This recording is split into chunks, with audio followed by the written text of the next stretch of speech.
Basil episode 29। दुरान ने हैरानगी से इसकी तरफ देखा। मोहब्बत की दावेदार बहुत देखी थी, लेकिन दिल आज इसके इजहार पर इतनी खुशी क्यों महसूस कर रहा था। लेकिन वो तो अनजान थी। हर बात से जिस पर वो खुद से भी निगाहें मिलाते खौफ खाता था। और मेरी नजर से अगर मुझे देखोगे तो मुझसे दूर हो जाओगी, मुझे छोड़ दोगी, अपने फैसले पर पछताने लगोगी। दौरान की आवाज का ठहरा जाजिब कर्ब में तब्दील हुआ। जहां दिल जवेरिया के इकरार पर झूम रहा था, वहां जैन आने वाले वक्त से डर कर अनगिनत वसवसे उठा रहा था। ऐसा कभी नहीं हो सकता कि मैं खुद से आपको छोड़ जाऊं, लेकिन अगर आप ये रिश्ता खत्म कर देंगे तो शायद हो जाऊंगी, पर दिल से मोहब्बत खत्म नहीं होगी। वो सर झुकाए जुकाम ज़दा लहजे में अपने दिल की हर बात राजी से बता रही थी। वो कितनी बहादुर थी, हर बात कह रही थी। वो नहीं था बहादुर, वो बज़ाहिर आहन की तरह मजबूत नजर आने वाला, मगर एक बुज़दिल शख्स था। मेरी हकीकत में ऐसी करवाहट है कि तुम इसे बर्दाश्त नहीं कर सकोगी, आलम में कहता वो निगाहें बेख्तियार इसकी उठती निगाहों से चुरा गया। मैंने कब कहा कि मुझे आपको बर्दाश्त करना है? मुझे तो आपके साथ रहना है बस। जानती हो मेरा गुस्सा कैसा है? दोराना लब भेंचे फिर से आंखों में देखकर पूछा। वो अकेला इसे अपने साथ से डरा रहा था। आखिर वो चाहता क्या था? उलझन बढ़ने लगी। जानती हूँ, वसूख से जवाब दिया, निगाहें फेरी और सपाट लहजे में गोया हुई। देखे, मैंने आपको अपनी कमजोरी से इसलिए आगाह नहीं किया कि आप मेरे हौसले पस्त कर दे। मुझे आपका गुस्सा, आपकी कड़वाहट सब बर्दाश्त है। मैंने कब कहा कि जैसी मोहब्बत मैं आपसे करती हूँ, मुझे आपसे भी वैसी ही मोहब्बत और तवज्जो की तलब है। इसके लहजे में एकदम सख्ती उद आई। आप क्यों मुझे ये बता रहे हैं कि आप मेरे काबिल नहीं हैं? मैंने कब आपसे पूछा? मैं तो बस भीख मांग रही हूँ आपसे, आपके साथ की, आपके नाम की, और कुछ भी नहीं चाहिए। जवेरिया परेशानी में शिकन डाले कामती आवाज में कह रही थी। वो जो जहन में उठते वसवसों की वजह से दिल के जज्बात को दबा रहा था, इसकी कामती आवाज पर बेख्तियार गोया हुआ। लेकिन मैं तुम्हें इस साथ और नाम के अलावा और बहुत कुछ देना चाहता हूँ। गंभीर आवाज पर जवेरिया ने चौंक के सर ऊपर उठाया। वो पहले वाली संजीदगी भुलाए अब गहरी मोहब्बत पाश निगाहों से देख रहा था। पूछो अब अपना सवाल कि बाहर मैंने तुम्हें गले क्यों लगाया था? आयस की सवाल पूछने का हुक्म देता वो इसकी रही सही हिम्मत को खत्म कर रहा था, जिसकी मैंने खेज निगाहों से कम हो रही थी। वो किंग इन की तरफ देख रही थी। स्कार्फ की ग्रिप गले पर ढीली हो चुकी थी। बालों की आवारा सी लेट अब गाल छू रही थी। दुरान की निगाहों में उमड़ता मोहब्बत का समंदर एक शहर में जगड़ रहा था। पूछो भी। दुरान ने इसके गाल पर झूलती लट को उंगली की पोर से छूकर आहिस्ते से सरगोशी की, तो वो किसी रिपोर्ट की माने सरायत से गोया हुई। आप मुझे गले क्यों लगाया था? तकलीफ हुई थी, बर्दाश्ता जवाब दिया। निगाहें जवीरे के चेहरे का नरमाहट से तवाफ कर रही थी। वो पलके उठाए बुत की मानत बैठी थी। ये लम्हा इनका दिल गरेब था कि दिल दिमाग के हर खौफ को भूलकर बस इन जज्बात की रौ में बहने लगा। किस बात की तकलीफ? फीकी सी आवाज में बमुश्किल सवाल करती। वो पलकें लरजती अब इसकी धड़कनों को बेतरतीब कर रही थी। इन अनोखे एहसास में अजीब लज्जत थी। तुम्हारी आंख से बहते आंसू ने मुझे तकलीफ दी। हाथ बढ़ाकर आहिस्ते से इसके लरजते पलकों को अंगूठे की पोर से छुआ। जवेरिया का गुलाल होता चेहरा, लरजती पलके और घबराई सी कफियत आज से पहले से कभी इस रूप में नहीं देखा था। क्यों? घुटी सी आवाज में वो बमुश्किल इससे तकलीफ होने का सबब पूछ रही थी। अटल ने कहा, मुझे तुमसे मोहब्बत हो गई है। भ्रम से मुस्कुराहट ने दौरान के लबों का घेराव किया। झूठ। मुजस्सम में से फौरन गुजरती आवाज आई। मैं झूठ सिर्फ अदाकारी करते हुए बोलता हूँ, और यहाँ इस वक्त कोई कैमरा नहीं। हल्की सी शरारत से कमरे की तन्हाई पर निगाह दौड़ाई। अटल को लगा ये मोहब्बत है और आप मान गए। क्या पता आपको सिर्फ तरस आ रहा हो मुझ पर। बेयकीन लहजा। तरस तो मैं खुद पर भी नहीं खाता, और तरस तो कमजोर पर खाया जाता है। तुम कमजोर तो नहीं हो? मगर अब तो हूँ, उदास लहजे में जवाब देकर सर मजीद झुका लिया। गुलाल चेहरे पर छाई उदासी दुरान के दिल पर बोझ बढ़ाने लगी। देखो ना, तुम कितनी बहादुर हो, आराम से इजहार कर गई, और मुझे तो ये तक नहीं पता मोहब्बत का इजहार कैसे किया जाता है। इससे पहले कभी किसी से की ही नहीं। सच्चे जज्बात में डूबा लहजा था। मासूमियत की इंतहा थी। फिक्र ना करे, हो जाएगी, और जब होगी तो इजहार खुद ब खुद हो जाएगा। उदास से लहजे में सर झुकाए दुरान की मोहब्बत पर मुकम्मल बेयकीनी की मोहर लगाई। दुरान ने एकदम से इसके थोड़ी के नीचे हाथ रखे चेहरे ऊपर उठाया। हो तो गई है, और कैसे होगी? अब की बार लहजे में किसी किस्म की कोई भी हिचकिचाहट नहीं थी। आखिरकार दिल जीत गया। जज्बात के उभरते समंदर ने ذہن کے وسوسوں کو سمندر کی تہہ میں دھکیل دیا۔ نہیں، یہ محبت نہیں ہے۔ دوران کے ہاتھ پر دھیرے چہرے پر نگاہیں اٹھانے کی ہمت نہیں تھی، اور محترمہ اب بھی محبت پہ یقین سے انکاری تھی۔ وہ آہستگی سے مسکرایا، پھر اس کے چہرے کو یوں ہی تھامے جذب میں کہا، یقین نہیں کیا؟ نہیں۔ مجسم فوراً بول اٹھا، مجھے تو دلانا بھی نہیں آئے گا۔ تو مت دلائیں۔ کیوں نہ دلاؤں؟ بے ساختہ مسکراہٹ دبائی، کیونکہ مجھے نہیں آئے گا یقین۔ مجھ پر یہ احسان بہت ہے کہ آپ مجھے نہیں چھوڑیں گے۔ اپنی زبردستی کی محبت کا قرض دار مت کریں۔ سپاٹ لہجے میں جواب دے کر آہستگی سے دوران کا تھوڑی کو تھاما ہاتھ ہٹایا۔ نہ جانے کیوں مگر دل واقعی یقین نہیں کر رہا تھا۔ میں محبت کر کے تم پر کوئی احسان تو نہیں کر رہا، اور محبت زبردستی بھی ہو سکتی ہے، آج پتا چلا۔ مصنوعی حیرت ظاہر کی جویریہ کے یہ خفا سا لہجہ اچھا لگ رہا تھا، لیکن مجھے تو ایسا ہی لگ رہا ہے کہ آپ زبردستی میری محبت پر محبت جتا رہے ہیں۔ آپ کیسے مجھ جیسی معمولی لڑکی سے محبت کر سکتے ہیں؟ وہ اب بھی خود کو معمولی سمجھ کر محبت سے انکاری تھی۔ اب اسے کیسے سمجھائے کہ وہ اسے ایک پل کے لیے معمولی نہیں لگی؟ وہی تو خاص ہے۔ پوری دنیا میں ایک واحد وہی تو ہے جس کی سوچ کو وہ نہیں پرکھ سکا۔ میرے اختیار میں ہوتا تو محبت کبھی نہ کرتا، صرف اس لیے نہیں کہ تم معمولی ہو، بلکہ اس لیے کہ میں کمزور نہیں ہونا چاہتا تھا۔ مگر یہ سب اب میرے اختیار میں نہیں رہا۔ تم اگر مجھ سے میرے ساتھ کی بھیک مانگ رہی ہو تو یقین کرو میں تمہیں خود سے الگ کرنے کی ہمت نہیں جٹا پا رہا تھا۔ پرعزم مگر سنجیدہ لہجے میں جواب دیا۔ وہ سر مزید جھکا گئی۔ یہ یقیناً کوئی خواب تھا۔ وہ اس کے سامنے بیٹھا اس سے بے پناہ محبت کا دم بھر رہا تھا۔ اف، دل یقین کرتا بھی کیسے؟ وہ دوران تھا، دوران ملک، جس کے ہر نقش سے لے کر ہر ادا نرالی تھی۔ وہ ہیرا تھا تو وہ چاندی بھی نہیں تھی۔ اب یقین آیا؟ دوران نے چہرہ جھکا کر سوال کیا۔ وہ آہستگی سے سر نفی میں ہلا گئی۔ دوران نے گہری سانس اندر انڈیلی۔ کیسے آئے گا پھر؟ پتہ نہیں، گھٹی سی آواز میں جواب دیا۔ ہاتھ پکڑ لوں، اجازت ہے کیا؟ کتنی اپنائیت اور احترام تھا اس کے لہجے میں۔ وہ کچھ دن پہلے والا وہ بدتمیز دوران تو ہرگز نہیں تھا۔ جویریہ نے آہستگی سے سر استناب میں ہلایا۔ مجھے کچھ وقت چاہیے تمہارے یقین جیتنے کے لیے، کیا دو گے وقت؟ دوران نے اپنے ہاتھوں کی انگلیاں اس کی انگلیوں میں الجھا کر پوچھا۔ وہ اپنی نگاہیں دوران کے ہاتھوں پر جمائے ہوئے تھی۔ دل 180 کی رفتار سے دوڑ رہا تھا، گال دھکنے لگے۔ وجاہت سے سر ہلایا۔ ہاں، تھینک یو۔ دوران نے ہاتھ پر ہلکا سا دباؤ بڑھا کر شکریہ ایسے ادا کیا جیسے اس نے وقت دے کر بہت بڑا احسان کیا ہو۔ مجھے فجر کی نماز پڑھنی ہے۔ آہستگی سے دوران کے ہاتھ کی گرفت سے اپنا ہاتھ کو پیچھے کھینچتی وہ بے یقینی کی کیفیت میں تھی۔ اوہ ہاں شیور۔ دوران نے نجل ہوتے ہی اس کے ہاتھ کو چھوڑا۔ وہ لجاجت سے اسکارف کو درست کرتی اپنی جگہ سے اٹھ رہی تھی۔ گال اب بھی گلال ہو رہے تھے۔ دل ایک انوکھی لے میں دھڑک رہا تھا۔ وہ حیرت سے پیچھے ہوتا اسے دیکھ رہا تھا جو اب نماز کی نیت کے بعد ہاتھ باندھ رہی تھی۔ نہیں، میں اسے کبھی نہیں بتاؤں گا کہ میں کیا ہوں۔ مجھے اسے نہیں کھونا، اب اسے ہرگز نہیں کھونا ہے۔ آہستگی سے پلٹ کر رخ واش روم کی طرف بڑھا گیا۔ بہت جلد سی ڈوبتی شام کراچی کے سمندر کی تھکی سی ساحل سے ٹکراتی لہریں ایک اور دن کو الوداع کہنے کو تیار تھیں۔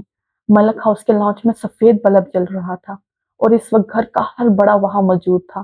وہ واپس آیا تھا۔ پورے 2 سال بعد لاہور سے واپس وہ سیدھا ملک ہاؤس آیا تھا، لیکن یہاں ان کی محبتیں لٹانے یا ان کی اخبار پہ چھوٹے سے کالم میں لکھی ہوئی محبت کا جواب دینے نہیں، بلکہ ایک دھچکا دینے۔ سیاہ پینٹ کوٹ میں ملبوس نکھرا پر اعتماد چہرہ لیے وہ سب کے بیچ بیٹھا اپنی بات کہہ گیا تھا۔ اس نے آتے ہی نوین ملک کی تمام جائیداد بیچنے کا فیصلہ سنا کر سب کو بھچکا دیا۔ وہ سب تو اس سے 2 سال پہلے کے گلے شکوے کر کے اسے شرمندہ کرنے کے موڈ میں تھے، لیکن یہاں تو وہ کایا پلٹ کیے بیٹھا تھا۔ وہ 2 سال پہلے ملک ہاؤس چھوڑ جانے والا دوران ملک ہرگز نہیں تھا۔ وہ مضطرب سا دوران اب ایک پر اعتماد مگر بدتمیز دوران میں تبدیل ہو چکا تھا۔ آج نہ تو وہ جھجک رہا تھا، نہ صفائیاں دے رہا تھا، اور نہ کسی کا لحاظ کر رہا تھا۔ چل 2 سال بعد آیا بھی تو کس لیے؟ ایک نیا دکھ دینے، ایک اور تکلیف دینے۔ دستگیر بیگم کی بری لغزش زدہ آواز میں دوران نے ضبط سے لب بھینجے، مگر ان کی طرف دیکھا نہیں۔ اس سپولے کو پال پوس کے بڑا کیا تھا، آج جڑے کاٹنے آ پہنچا ہماری۔ ارے تجھ پر اتنا پیسے لگایا، پالا پوسا، تو کیا یہ سب سننے کو؟ اماں آپ چپ رہے، مت بولے، اتنی طبیعت پہلے ٹھیک نہیں ہے۔ اسفند ملک نے پیشانی پر سکن ڈالے۔ दस्तगीर बेगम को चुप रहने के लिए कहा और फिर गहरी सांस खारिज करता हुआ दुरान की तरफ मुतवज्जा हुआ। दुरान, तुम ये जो भी कर रहे हो सरासर गलत है। यूं सारी जायदाद औने पौने बेच देना, ये कहाँ की अक्लमंदी है? इतनी आसानी से थोड़ी बनता है सब कुछ। नवीन भाई ने अपनी उम्र लगाई है ये सब बनाने में। असफल मलक ने हर दर्जा तहम्मुल में अपनी बात समझाई। मैं पाकिस्तान हमेशा के लिए छोड़ रहा हूँ, तो यहाँ जायदाद रख के क्या करूंगा? तुम अमेरिका जाके करोगे क्या? अपनी माँ को तलाश। सर ऊपर उठाए पुरअत्तमाद पुरअज़म लहजे में जवाब दिया। तुम्हें इस माँ की फिक्र है जो अपनी अय्याशियों के लिए तुम्हें यहाँ पाकिस्तान छोड़ गई थी? हमारी कोई फिक्र नहीं है। हमने कैसे तुम्हें पाला पढ़ाया लिखाया? रूबी ने चीख कर खामोशी को तोड़ा। चीखती भी क्यों ना, एकदम से इतना कुछ हाथ से जा रहा था। नहीं, कोई फिक्र नहीं। बर्जास्ता रूबी की आंखों में आंखें डालकर कहा और फिर जबड़े सख्ती से बांध कर कमरे में मौजूद तमाम नफूस पर निगाह दौड़ाई। आप सबने मुझ पर कोई एहसान नहीं किया। जो भी किया है आज इसी दिन के लिए किया। मैं कुछ भी नहीं भूला। एहसान फरामोश हो तुम। तुम्हें तो यावर की रूह तक कभी माफ नहीं करेगी। सोनिया ने गुस्से से कांपते हुए गुफ्तगू में अपना हिस्सा डाला। मैं यहाँ आप लोगों की जज्बाती बातें सुनने नहीं आया हूँ। मुझे मेरी दुकानों के कागजात चाहिए बस। मैं किसी को भी अदालतों में नहीं घसीटना चाहता। दुरान ने दो टोक लहजे में कहा तो अदालतों के लफ्ज पर सबकी आंखें फट कर बाहर आ चुकी थी। शर्म तो नहीं आती तुम्हें? असफन बताएं इसे, इसकी असल हकीकत। रूबी ने गुस्से से भरते हुए असफन मलक से कहा, जिस पर वो उछल कर खड़े हुए और घूर कर रूबी की तरफ देखा जो दुरान की इस बदतमीजी पर आग बगोला हो रही थी।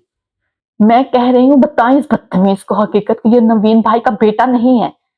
रूबी चुप करके बैठो, मैं बात कर रहा हूं ना। असफन मलक ने बेच कर इसे चुप करवाने की नाकाम सही की। आप क्या बात करेंगे इससे? मैं कर रही हूं ना।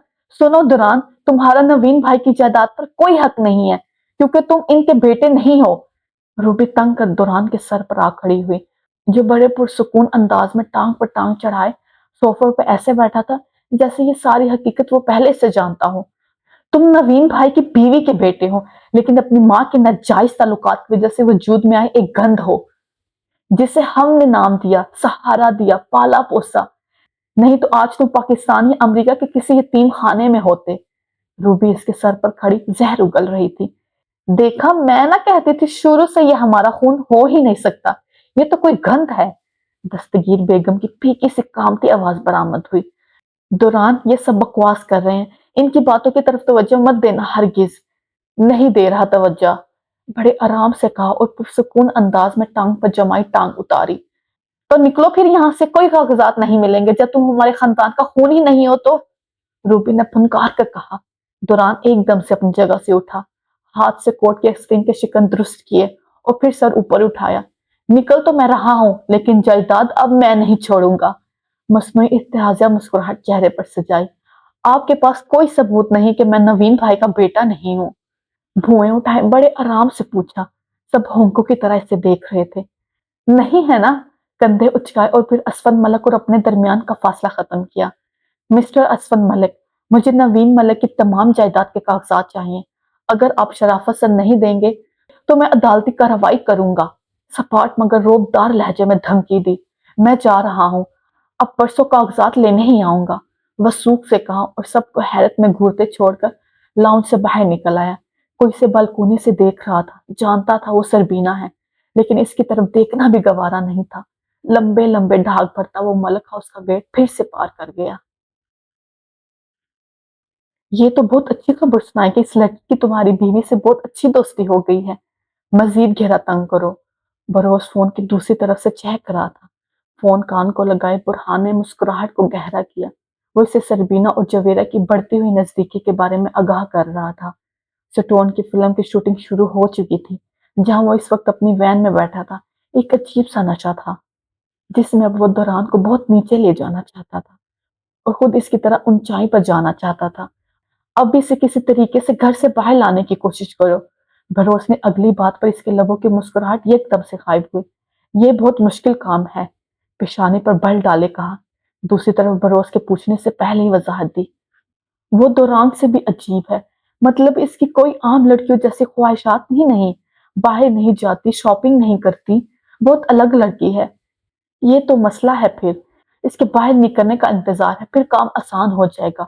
बड़ोस ने अपनी बात पर जोर दिया। اپنی بیوی سے کہو وہ دوران کا اعتماد بھی جیتنے کی کوشش کرے اور پھر کسی طریقے سے، بس کسی طریقے سے اسے دوران والے سے باہر لے آئے۔ دوران نے تھوڑی پر ہاتھ پھیرتے ہوئے پرسوچ ہنکار بھرا۔ ذہن تیزی سے دوڑ رہا تھا۔ اٹل کو حیرت کا شدید جھٹکا لگا تھا۔ گاڑی کو ایک دم سے بریک لگائی اور سڑک کے کنارے پر روک دیا۔ ٹائر ایک دم سے چرچرا اٹھے۔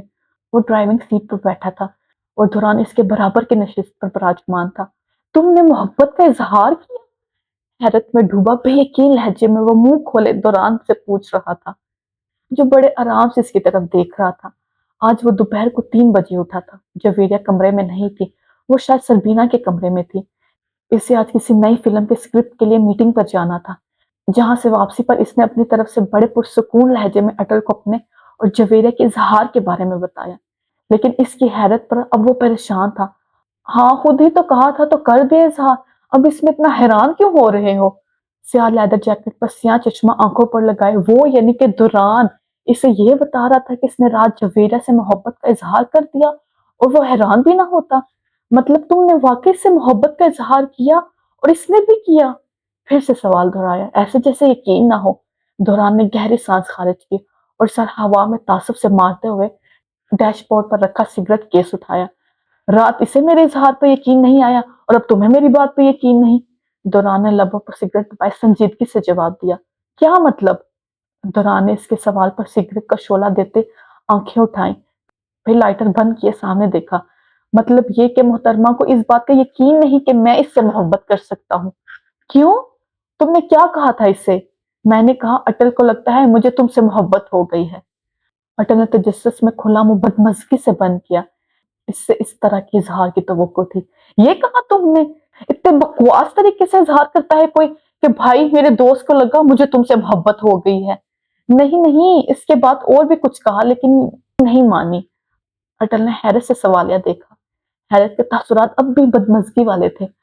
ہاں وہ خود کو میرے قابل نہیں سمجھتی، اس کو لگتا ہے میں بہت بڑا فلم سٹار ہوں اور وہ ایک عام سی لڑکی ہے جس پر شاید میں ترس کھا رہا ہوں۔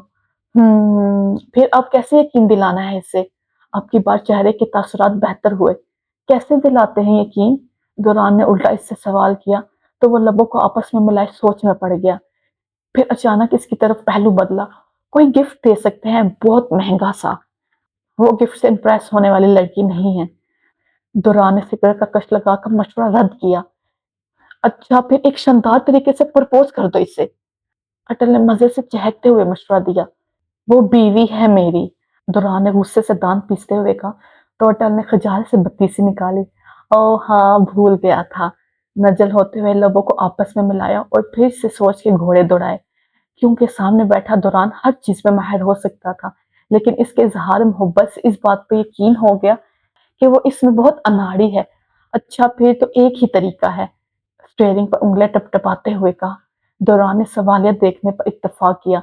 اسے گھمانے لے جا کسی ایسی جگہ پر جہاں چاروں طرف محبت کے رنگ بکھرے ہوں، کوئی بہت ہی حسین جگہ، وہاں جہاں بن کہے ہی سب محبت کو محسوس کر لیتے ہیں۔ مطلب ہنی مون، اٹل نے بھویں نچاتے ہوئے مشورہ دیا۔ دوران نے گھور کر اسے دیکھا۔ یہ طریقہ کام کرے گا؟ دوران کی بات پر اٹل نے ایک سیکنڈ کا توقف لیا، پھر تعصب سے لب بھینچے گویا ہوا۔ بھائی میرے، آپ نے اپنی بیوی کو اپنے محبت کا یقین دلانا ہے، نہ کہ کوئی آپ کا خفیہ مشن ہے جس میں طریقے کے کام کرنے کے بارے میں پوچھا جا رہا ہے۔ مجھے وہ کسی مشن سے بھی مشکل لگتی ہے۔ سگریٹ کا کش لگاتے ہوئے آنکھوں کو چندیے کیے کہا۔ شفاف سڑک سے مختلف گاڑیاں ان کی گاڑی کو پیچھے چھوڑتے ہوئے گزر رہی تھیں۔ ہاں وہ بہت مختلف ہے، مجھے بھی اس کی باتوں سے اندازہ ہوا تھا، مختلف اور سمجھدار، لیکن محبت میں سب ایک جیسے ہو جاتے ہیں جناب۔ اٹل نے اس کی بات کی تائید کی، لیکن ساتھ ہی گہری سانس لیتے ہوئے محبت کی علامت سے آگاہ کیا۔ کیسے؟ دوران نے سگریٹ کو بجھانے کے لیے گاڑی کے ایش ٹرے میں مسل کر بھویں اٹھائے ہوئے سوالیہ نگاہ اس پر اٹھائی۔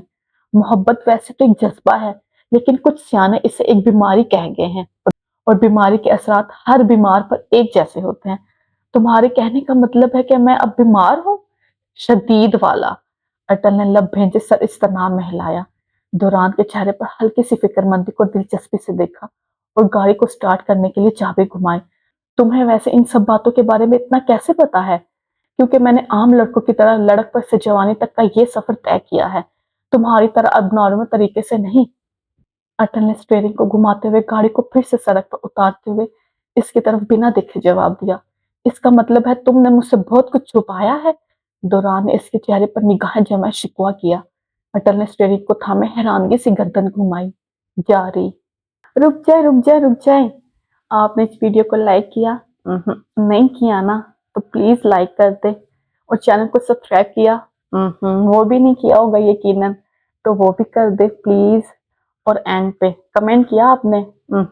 नजर आ रहा है आपने कमेंट नहीं किया, तो वो भी करें ताकि पता चले ये वीडियो कहाँ से देखी जा रही है। टेक केयर, ओके, अल्लाह हाफिज, take care, tata, bye bye.